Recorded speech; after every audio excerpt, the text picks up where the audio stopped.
സ്നേഹപിതാവായ ദൈവത്തിനും എന്നെ കൈപിടിച്ച് നടത്തുന്ന എൻ്റെ ഈശോയ്ക്കും പരിശുദ്ധ കൃപാസന മാതാവിനും 1000 നന്ദി പറഞ്ഞുകൊണ്ട് ഞാൻ എൻ്റെ സാക്ഷ്യത്തിലേക്ക് കടക്കുകയാണ്. എൻ്റെ പേര് സുനിമോൾ. ഞാൻ ഒരു അധ്യാപികയാണ്. ഞാൻ ഇരിഞ്ഞാലക്കുട രൂപത തെക്കന്താണിശ്ശേരി സെൻറ്റ് സേവിയേഴ്സ് ചർച്ച് ഇടവകാംഗമാണ്. ഞാൻ എൻ്റെ സാക്ഷ്യത്തിലേക്ക് കടക്കുകയാണ്. ഞങ്ങളുടെ സർവീസിലുള്ള അധ്യാപകർക്ക്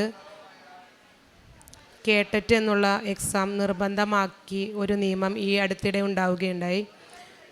ഞാൻ അത് ആദ്യം കേട്ടപ്പോൾ എനിക്ക് മനസ്സിൽ ഭയങ്കര പേടിയാണ് തോന്നിയത്. ഒരു 44 വയസ്സിപ്പോൾ ഉണ്ട്.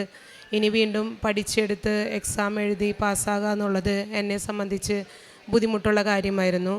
അപ്പോൾ എൻ്റെ മനസ്സിലേക്ക് ആദ്യം ഓടി വന്നത്, ഞാൻ ഉടമ്പടി എടുത്ത ആളാണല്ലോ, പിന്നെ എന്തിനാ പേടിക്കുന്നത്, പരിശുദ്ധമ്മ സഹായിക്കും എന്നുള്ള ഉറപ്പിൽ ഞാൻ എക്സാമിന് രജിസ്റ്റർ ചെയ്തു.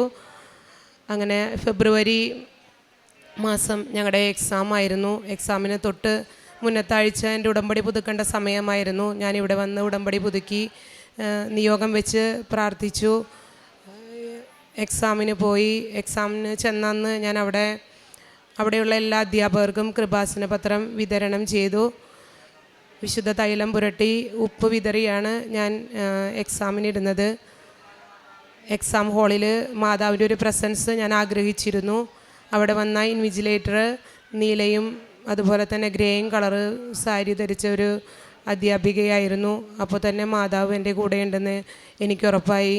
എക്സാം എഴുതി തിരിച്ച് വീട്ടിൽ വന്ന് വൈകിട്ട് തന്നെ അതിൻ്റെ ആൻസർ കീ വരും.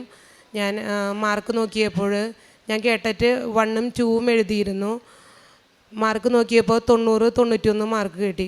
അപ്പോഴും മനസ്സിന് പേടിയായി. അത് പാസ്സാവാനുള്ള മാർക്കാണ് ഈ 90.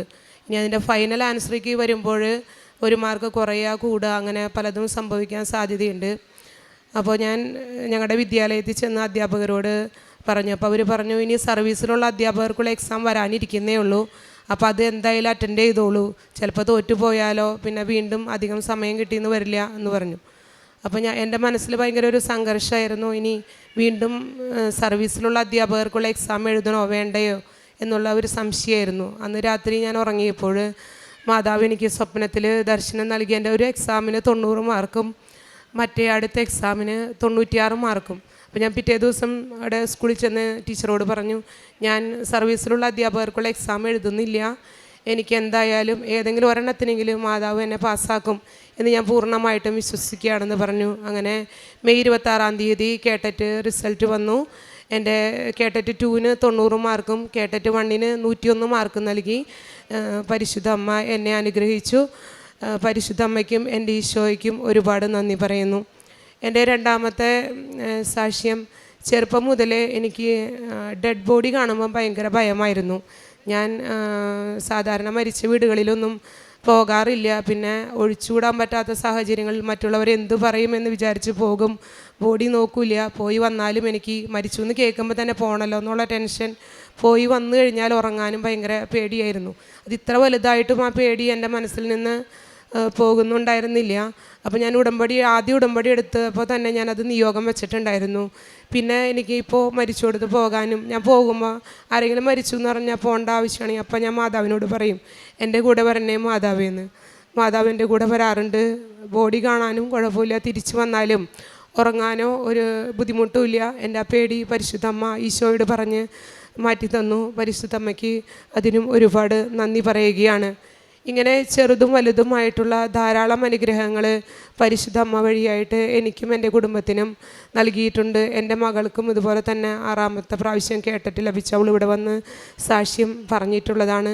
ഞങ്ങളുടെ വീട്ടിൽ എന്താവശ്യങ്ങൾക്കും എത്ര ബുദ്ധിമുട്ട് വരുന്ന ആവശ്യങ്ങളായാലും, കുട്ടികളെ എക്സാമിന് പോകുന്ന സമയം, അസുഖം വരുന്ന സമയം എപ്പോഴും ഉടമ്പടി തൈലവും ഉപ്പുമാണ് ഞങ്ങൾ കൂടുതലായിട്ടും ഉപയോഗിച്ചിരുന്നത്. വിശ്വാസ പ്രമാണം ചൊല്ലിയാണ് പുറത്തേക്ക് പോകാറുള്ളത്. അതുപോലെ എൻ്റെ വിദ്യാലയത്തിലും അധ്യാപകർ വയ്യായൊക്കെ പറയുമ്പോൾ ഞാൻ അവർക്ക് വിശുദ്ധ തൈലം പുരട്ടി കൊടുത്ത് പ്രാർത്ഥിക്കുകയും അവർ മിക്കവരും എൻ്റെ അടുത്ത് ടീച്ചറെ നന്നായി കുറഞ്ഞിട്ടുണ്ട്, നല്ല ആശ്വാസമുണ്ടെന്ന് പറയാറുണ്ട്. അതുപോലെ എൻ്റെ ക്ലാസ്സിലെ കുട്ടികളുടെ പാരൻസ് ബുദ്ധിമുട്ടൊക്കെ വന്ന് പറയുമ്പോൾ ഞാൻ അവരോട് പറയാറുണ്ട്, ഉടമ്പടി എടുത്ത് മാതാവിനോട് പ്രാർത്ഥിക്കുകയും മാതാവ് നിങ്ങളെ സഹായിക്കുമെന്ന്. ചെറുതും വലുതുമായിട്ടുള്ള ധാരാളം അനുഗ്രഹങ്ങൾ നൽകിയ പരിശുദ്ധ കൃപാസന മാതാവിന് നന്ദി പറയുകയാണ്. എൻ്റെ ആത്മീയ ജീവിതം ഞാൻ എല്ലാ ദിവസവും വിശുദ്ധ ബലിയിൽ സംബന്ധിക്കുന്നു. ഉടമ്പടി എടുത്തപ്പോഴാണ് എല്ലാ ദിവസവും വിശുദ്ധ ബലിയിൽ സംബന്ധിക്കാറുള്ളത്. അതിനു മുമ്പൊക്കെ അവധി ദിവസങ്ങൾ മാത്രമാണ് പള്ളിയിൽ പോകാറുള്ളത്.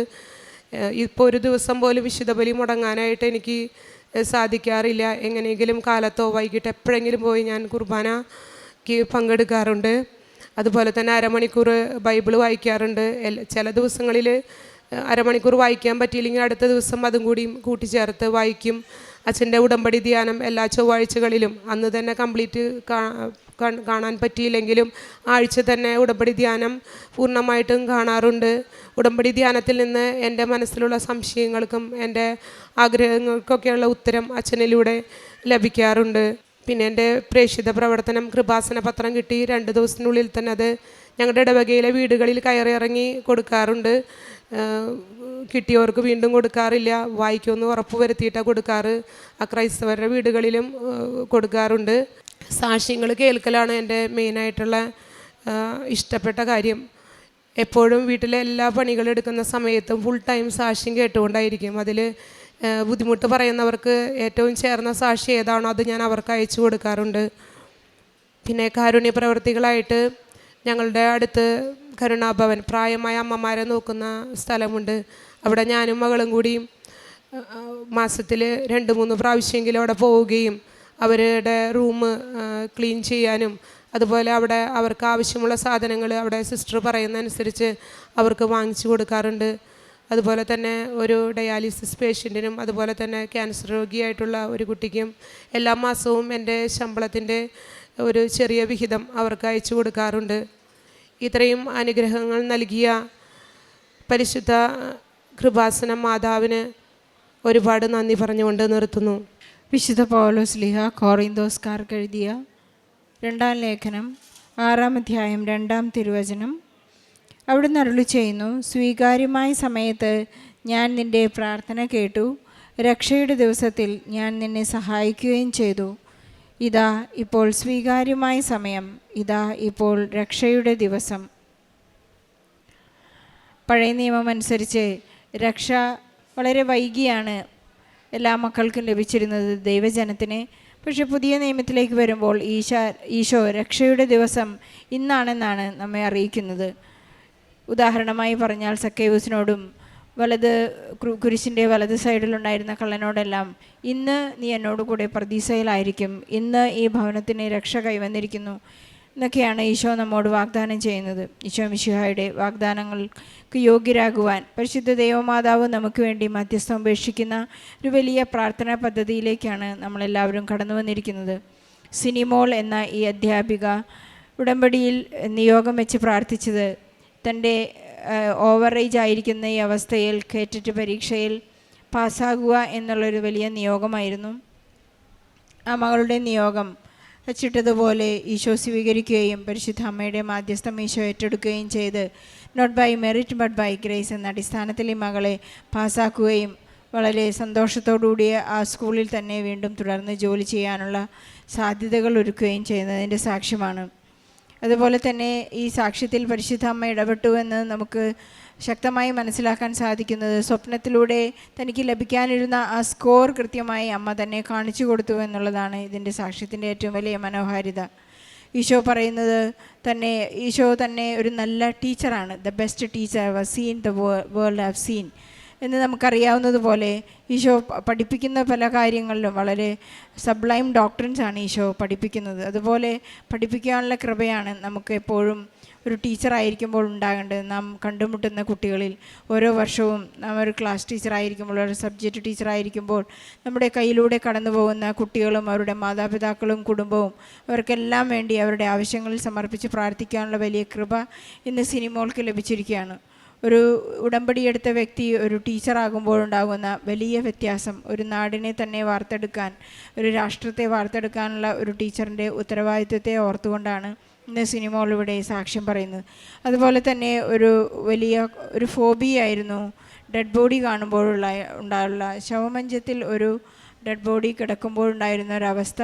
വളരെ പലർക്കും ഒരു പേടി ഉണ്ടാകുന്ന ഒരവസ്ഥ നമുക്ക് ഏറ്റുപറയേണ്ട ഒരു സാക്ഷ്യം കൂടിയാണിത്. ഉടമ്പടിയെടുത്ത് പ്രാർത്ഥിക്കാൻ തുടങ്ങിയപ്പോൾ ആ പേടി ഇന്ന് ഇല്ലാതായി എന്ന് മകളേറ്റ് പറയുന്നു. ഇതൊരു വലിയ അവസ്ഥയാണ്. ഉറക്കമില്ലാത്ത രാത്രികൾ ഉണ്ടാകുമ്പോൾ അതനുഭവിക്കുന്നവർക്ക് മനസ്സിലാക്കാൻ സാധിക്കുന്ന ഒരു സ്റ്റേറ്റ് ആണത്. അതിൽ നിന്ന് സിനിമകൾക്ക് വളരെ ശക്തമായ വിടുതൽ ലഭിച്ചുവെന്ന് ഏറ്റു പറയുന്നു. ഈശോയ്ക്കും പരിശുദ്ധ അമ്മയ്ക്കും നന്ദി പറയുമ്പോൾ സമാനമായ പ്രതിസന്ധികളിലൂടെ കടന്നു പോകുന്ന പരീക്ഷകൾ എഴുതുന്നവരെ, ഫോബിയ ഉള്ളവരെ, പാറ്റ, തവള, അങ്ങനെ ഫോബിയ ഉള്ള എല്ലാ മക്കളെയും സമർപ്പിച്ച് പ്രാർത്ഥിക്കുകയും സിനിമകൾക്കും കുടുംബത്തിനും ലഭിച്ച എല്ലാ അനുഗ്രഹങ്ങൾക്കും ഈശോയ്ക്കും പരിശുദ്ധ അമ്മയ്ക്കും നന്ദി പറഞ്ഞുകൊണ്ട് ഒരു നല്ല കയ്യടിയോടെ ഈ സാക്ഷ്യം നമുക്ക് സമർപ്പിക്കാം. അത്യപൂർവ ദൈവാനുഭവങ്ങൾ ഇനി നിങ്ങൾക്കും സ്വന്തം. ഈ യൂട്യൂബ് ചാനൽ ഇതുവരെ സബ്സ്ക്രൈബ് ചെയ്തിട്ടില്ലെങ്കിൽ ഇപ്പോൾ തന്നെ സബ്സ്ക്രൈബ് ചെയ്യുക. ഈ വീഡിയോ ഇപ്പോൾ തന്നെ നിങ്ങളുടെ സുഹൃത്തുക്കൾക്ക് ഷെയർ ചെയ്തുകൊണ്ട് കർത്താവിൻ്റെ പ്രേക്ഷിതരാകുക.